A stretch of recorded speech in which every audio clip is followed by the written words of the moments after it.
Breaking news, অবৈধ ইউনূস সরকারের ব্যর্থতায় দিশেহারা দেশ।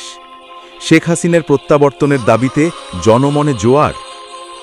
ঢাকা আজ দেশজুড়ে রাজনৈতিক অস্থিরতা ও অর্থনৈতিক সংকটের মধ্যেই অবৈধ ইউনূস সরকারের বিরুদ্ধে তীব্র ক্ষোভ তৈরি হয়েছে সাধারণ মানুষের মনে। অদক্ষ নেতৃত্ব, অর্থনীতির অবনতি, আইন শৃঙ্খলার চরম অবনতি এবং রাষ্ট্রীয় স্বার্থ বিসর্জনের কারণে জনগণ আজ যেন দিশেহারা। আন্তর্জাতিক পরিমণ্ডলেও বাংলাদেশের মর্যাদা প্রশ্নবিদ্ধ হচ্ছে। এই চরম অনিশ্চয়তার প্রেক্ষাপটে একটাই নাম উচ্চারিত হচ্ছে, জননেত্রী শেখ হাসিনা।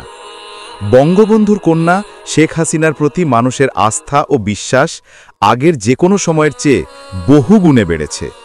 দেশের সাধারণ মানুষ বিশ্বাস করে শেখ হাসিনাই একমাত্র নেতা যিনি মুক্তিযুদ্ধের চেতনা ও ৭২-এর সংবিধান পুনঃপ্রতিষ্ঠা করতে পারবেন এবং দেশকে দারিদ্র্য, মৌলবাদ ও অস্থিতিশীলতা থেকে মুক্ত করে উন্নয়নের পথে ফিরিয়ে আনবেন। রাজনৈতিক বিশ্লেষকরা মনে করছেন, জনগণের এই প্রত্যাশা আজ রূপ নিয়েছে এক গণ আন্দোলনে। তারা বলছেন, দেশকে রক্ষা করতে শেখ হাসিনার নেতৃত্বই একমাত্র সমাধান। দেশের মানুষ এখন অধীর আগ্রহে অপেক্ষা করছে শেখ হাসিনার সম্মানজনক প্রত্যাবর্তনের জন্য।